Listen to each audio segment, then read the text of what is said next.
नमस्कार जी, क्या नाम है आपका? मेरा नाम है निक्की विश्वकर्मा। क्या कहना चाहोगे आप? मैं ये कहना चाहूँगी कि जिस संत रामपाल जी महाराज जी हैं ना, इनके इतने खतरनाक नियम है कि इसको तो मैं कभी फॉलो कर ही नहीं सकती। इन्होंने ऐसे नियम बना रखे हैं, तैयार मत हो, व्रत मत करो और कहीं जाओ मत, मंदिर पे मत जाओ, पूजा मत करो। भाई इतने तो हम नहीं कर सकते, हमें इनका ये नियम बिल्कुल भी पसंद नहीं आया ना। पीवो चावे रामरस और राखन चावे मान, और एक म्यान में दो तलवारें साहिब सुनी न कान। एक म्यान में दो तलवारें नहीं हो सकती हैं। जैसे दो नौका में पांव रख करके कोई पार हो जाएगा, ये नौका इधर जाएगी वो उधर जाएगी। वो पॉजिटिव कहाँ प्रमाणित करके अनुताचार्य जी महाराज जी अगर कथा बाँचते हैं और करोड़ों लोग उनको देखते हैं, वो हमको जैसे वो बताते हैं कि राधे राधे का जाप करिए, कहीं गीता जी में इधर से उधर तक पूरी गीता जी में एक जगह लिखा दिखा दे वो राधे राधे, हम मान जाएंगे कि वो अपने शास्त्रों के आधार पर। रक्षाबंधन मत बनाओ। देखिए हम बताएं, रामायण में लिखा है, सबसे पहले तो हम बता दें, नवदा भक्ति में लिखा है हिंदू धर्म के लोगों के लिए भक्ति क्या है। नवदा भक्ति में लिखा है हमारे धर्म को सब माने खराब है हमारा धर्म। रामायण का हमारी है, आपकी है कि नहीं है रामायण? रामायण आप मानत के नहीं मानत? रामायण को मानत रामायण हमें कम से वो अब है अगरबत्ती जला दी हमने, तो रामायण सब पढ़ो हमने। फिर रामायण में जो लिखो वो मानत के नहीं मानत? जो रामायण में लिखो वो मानत? रामायण रखे हैं, कोई खा रखे हैं। रामायण को आप मानते हैं कि नहीं? रामायण को मानते हैं, जो लिखा है वो मानोगे कि? इसमें हमने थोड़ी देखा है। देखा तो आपको कैसे जानकारी है फिर? किसी ने बताया ही नहीं है कि इसमें ये लिखा है। हमें तो ये बताया कि भक्ति करते रहो और रामायण अगरबत्ती लगाते रहो और पूजा करते रहो। ग्रंथ में लिखा है कलयुग योग न यज्ञ न ज्ञाना, एक आधार नाम गुण गाना। उस नाम का गुणगान करना है। वो कलयुग केवल हरि गुण गाहा, सो नर भव सागर तर जाहा। वो कलयुग केवल नाम आधारा और सुमय सुमय नर उतरे पारा। कलयुग के अंदर पाखंड करने की जरूरत सर आप जाकर पूजा कर रहा है, बढ़िया मंदिर में जा रहा है, वही तो भक्ति है। असली भक्ति तो वही है। नहा रहे, पूजा कर रहे, व्रत कर रहे, सब कर रहे, फिर भी और ये बताओ ऐसे बोल रहे हैं कि संत रामपाल जी महाराज ऐसे बोल रहे हैं, फिर तो हमें गलत लगे ही भैया। हमारा धर्म आप लोग तो अपमान कर रहे हैं सर। अरे यार हमारी गीता जी को मानत आप? गीता जी के अध्याय 16 के श्लोक नंबर 23 में लिखो, हे अर्जुन, जो शास्त्र विधि को त्याग कर अपनी इच्छा से मनमाना आचरण करते हैं। नहीं तो भगत जी आप ही सही बता रहे इनके- हो। में जो हम पढ़ा है, हमारे जो संत महंत वो अभी तक पढ़ते आए, वो सब गलत बताते। अरे तो आप अब पढ़ लेना। आप ही के संत इतने अच्छे हैं, वो सही बताया। वो तो सब माने किसी को अच्छी नहीं बताए, अरे तो वो आप- जानता ही नहीं। आप पढ़ लेना गीता जी में। अरे आपके में तो ऐसा भी है कि बिना नहाए धोए पूजा पाठ कर लेते, हमारे में ऐसा नहीं है। आपने नहाऊ धोना धोते हैं ना कुछ करते हैं, और ऐसे ही पूजा पाठ करने लग जाते हैं। थोड़ी होती है पूजा। बताइए सर। देखो नहाने धोए क्या हुआ, जो मन मैल ना जाए और मीन सदा जल में रहे। नमस्कार साथियों, अभी हम मौजूद हैं टीकमगढ़ जिले में और यहाँ पर संत रामपाल जी महाराज जी के सानिध्य में एक विशाल यहाँ पर सत्संग करवाया गया था। तो यहाँ पर देखिए काफ़ी सारी जो है भीड़ एकत्रित है। आप यहाँ पर हमारे पीछे देख सकते हो। तो यहाँ पर देखिए दो पक्ष मौजूद हैं। एक तरफ है संत रामपाल जी महाराज जी को मानने वाले लोग और दूसरी तरफ है संत रामपाल जी महाराज जी को ना मानने वाले लोग। तो यहाँ पर देखिए ये लोग सत्संग सुनने के लिए आए थे। तो इनके बीच में यहाँ पर जो है एक आध्यात्मिक ज्ञान चर्चा शुरू होने वाली है। तो सबसे पहले हम शुरुआत करते हैं जो संत रामपाल जी महाराज जी के शिष्य नहीं हैं। नमस्कार जी, क्या नाम है आपका? मेरा नाम है निक्की विश्वकर्मा। क्या कहना चाहोगे आप? मैं ये कहना चाहूँगी कि जिस संत रामपाल जी महाराज जी हैं ना, इनके इतने खतरनाक नियम है कि इसको तो मैं कभी फॉलो कर ही नहीं सकती। इन्होंने ऐसे नियम बना रखे हैं, तैयार मत हो, व्रत मत करो और कहीं जाओ मत, मंदिर पे मत जाओ, पूजा मत करो। भाई इतने तो हम नहीं कर सकते, हमें इनका ये नियम बिल्कुल भी पसंद नहीं आया ना, हमें कर। देखिए सर, इनका कहना है कि संत रामपाल जी महाराज जी की जो है ये भक्ति को कर ही नहीं सकते, क्योंकि वो इतने सारे नियम बताते हैं जो हिंदू धर्म के बिल्कुल विपरीत हैं। तो इस विषय में आप क्या कहना चाहोगे? सबसे पहले आप अपना परिचय दीजिए। देखिए मेरा नाम हेमंत दास है, मैं जिला निवाड़ी एमपी का रहने वाला हूँ। और बहन जी ने जो कहा है कि संत रामपाल जी महाराज जी के इतने खराब नियम हैं कि वो फॉलो नहीं कर सकते, तो मैं बहन जी से अनुरोध करना चाहता हूँ, प्रार्थना करना चाहता हूँ कि आप ये बताइए कि संत रामपाल जी महाराज जी ने ऐसा कौन सा नियम गलत बताया है। संत रामपाल जी महाराज जी का प्रथम नियम है कि हमें बीड़ी, गुटखा, सिगरेट, तम्बाकू, मीट मछली, शराब, जुआ ये व्यसन नहीं करना चाहिए। दूसरा संत रामपाल जी महाराज जी का नियम है कि हमें, जो बहन जी ने कहा है कि शरीर नहीं देते हैं, व्रत करना मनमाना आचरण है। गुरु जी ने बताया है कि गीता अध्याय 16 के श्लोक नंबर 23 में लिखा है कि जो पुरुष शास्त्र विधि को त्याग कर अपनी इच्छा से मनमाना आचरण करते हैं, ना तो उनका मोक्ष होता है, ना गति होती, ना किसी प्रकार का सुख होता है। देश विदेशों में भी सर ये व्रत वो जो है ये जो मनाए जाते हैं, सर आप लोग इसको छुड़वा रहे हैं सर? देखिए ये सब मनमाना आचरण है, क्योंकि जो हमारे धर्म गुरु थे, देखिए यहाँ बिगड़ा हुआ कहाँ से है, जो हमारे धर्म गुरु थे जिनके हाथ में ये आध्यात्मिक की बागडोर थी, उनको कोई ज्ञान तो था नहीं, तो उन लोगों ने अपने शास्त्र के विपरीत वाली साधना करा दी, मन माने आचरण करा दिए, जिसको जैसे मन में आया, जैसे हमारी समझ में आया क्या अगरबत्ती लगा दो, हमने अगरबत्ती लगा दी। दूसरे के मन में आके धूप बत्ती लगा दो, मैं ज़्यादा दूंगा निकलत, तूने धूप बत्ती लगा दी। कहूँ ने कहीं फूल चढ़ा दो तो कहूँ ने फूल चढ़ा दे, कहूँ ने कहीं फल चढ़ा दो तो कहूँ ने फल चढ़ा दे। ये सब मनमाने आचरण चले जा रहे। फिर कहूँ ने कह दे कि भूखन मरे से भगवान प्रसन्न हो जाए तो फिर व्रत रखने लगे। बताओ कहीं किसी भी शास्त्र में आप हमें एक गीता जी के या आपके वेदों में या कहीं भी एक भी शास्त्र में आप प्रमाणित करके दिखा दो कि कहीं भी लिखा हो कि हमको व्रत कहना चाहिए। बताइए जी, अब आप क्या कहना चाहेंगे?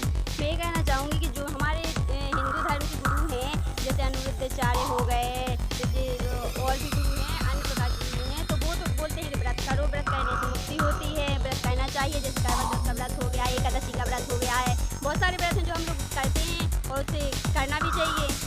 देखिए सर, इनका कहना है कि यहाँ पर जो है व्रत करना चाहिए। उनके जो धर्म गुरु हैं वो भी बताते हैं व्रत करने को लेकर। ठीक है जी, तो आप क्या कहना चाहेंगे व्रत को लेकर? देखिए, हमारे जो धर्म शास्त्र हैं जैसे गीता है, उसमें इस तरह से मना किया है कि जो हमारी जो भक्ति विधि है ना ज़्यादा खाने वालों की, ना मतलब कि बिल्कुल भी ना खाने वालों की, मतलब कि एक तरीके से हमें जो है ना मतलब। देखिए सर, इन्होंने बताया कि व्रत करना चाहिए। उनके जो धर्मगुरु हैं वो भी व्रत करने को लेकर काफ़ी सारे तर्क देते हैं कि इससे मुक्ति हो सकती है, इससे पति की जो है उम्र है वो भी बढ़ जाती है, और 16 सोमवार का व्रत है, एकादशी का व्रत है। तो इनके जो धर्मगुरु हैं वो बताते हैं कि करिए, इससे आपको मुक्ति होगी आपकी। इनके जो धर्मगुरु हैं वो शास्त्र विधि को त्याग करके मनमाना आचरण बता रहे हैं। वो कहीं पर भी नहीं लिखा है कि हमें व्रत करना चाहिए, लेकिन हमारी श्रीमद् भगवत गीता के अध्याय नंबर 6 के श्लोक नंबर 16 में लिखा है कि यह योग यानी कि भक्ति साधना ना तो अधिक खाने वाले की सिद्ध होती है और ना बिल्कुल ना खाने वाले की यानी व्रत रखने वाले की सिद्ध होती है। यानी कि गीता जी में व्रत करने को मना किया गया है। अब ये धर्मगुरु बता रहे हैं तो ये मनमाना आचरण है, जिसको करने से हमें कोई भी लाभ नहीं होता है, जैसा कि अध्याय नंबर 6 के अध्याय नंबर 16 के श्लोक नंबर 23 में बताया है। जैसे हम ले रहे हैं, ठीक है, क्या उनके नियमों को फॉलो ना करें तो नाम दीक्षा ही ले सकते क्या? जैसे उनके इतने सारे नियम हैं, जैसे व्रत ना करना और भी कई सारे नियम हैं, तो वो हम नियम भी करते चले जो हम पहले से करते आ रहे हैं। संत रामपाल जी वहाँ से नाम दीक्षा है, ऐसा पॉसिबल है?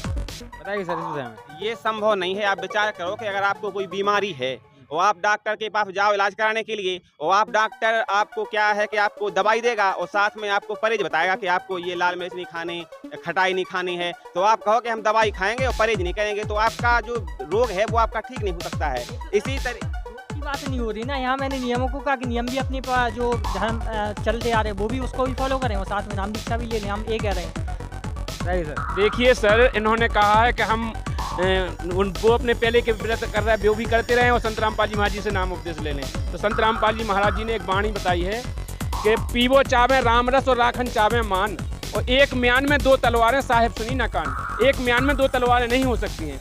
जैसे दो नौका में पाँव रख करके कोई पार हो जाएगा, ये नौका इधर जाएगी वो उधर जाएगी, वो बीच में गिर के मर जाएगा। तो संत रामपाल जी महाराज जी कहते हैं या तो आप भक्ति करना है, मोक्ष कराना है, तो आपको मर्यादा निभाना जरूरी होगी। संत रामपाल जी महाराज जी के जो नियम है वो फॉलो करना पड़ेंगे। अगर मोक्ष नहीं कराना है, मनमाना आचरण करना है, तो आप अभी तक 84 लाख योनियों में जाना है तो चले जाइए, क्योंकि गुरुजी ने बताया है कि 184 भोग के पो पे अटकी आए और 100-500 ना पड़े कि फिर 84 जाए। 84 लाख जन्म भोगवे के बाद एक मनुष्य जन्म मिला। आज अपन को मनुष्य जन्म मिला हुआ है, वो आज वो है तत्वदर्शी संत धरती पर है जिससे मोक्ष होता है, तो वो देने का अधिकारी भी अपने सामने हो। अगर ऐसा मौका गंवा दोगे तो आपका व्यर्थ जीवन चला जाएगा। परहेज भरेज क्या जन्म मरण के उसके लिए परहेज बताया है ना, लेकिन ऐसे तो कोई भी नहीं मानेगा। वो रोग की तो अलग चीज़ है। आप कह रहे हैं जन्म मरण का रोग काटने के लिए हमें नियम फॉलो करने पड़ेंगे, ये तो पॉसिबल ही नहीं है। लेकिन सर आपने एक बात और कही, तत्वदर्शी संत, लेकिन इन्होंने अभी जिक्र किया है अनिरुद्धाचार्य जी महाराज, वो भी तो तत्वदर्शी संत हैं, वो भी तो बताते हैं कि आप व्रत कीजिए। हाँ बिल्कुल, अनिरुद्धाचार्य जी महान तत्वदर्शी संत हैं। ये तो तत्वदर्शी नहीं, महान तत्वदर्शी संत हैं। इनको तो और पूरा तत्व का ज्ञान है।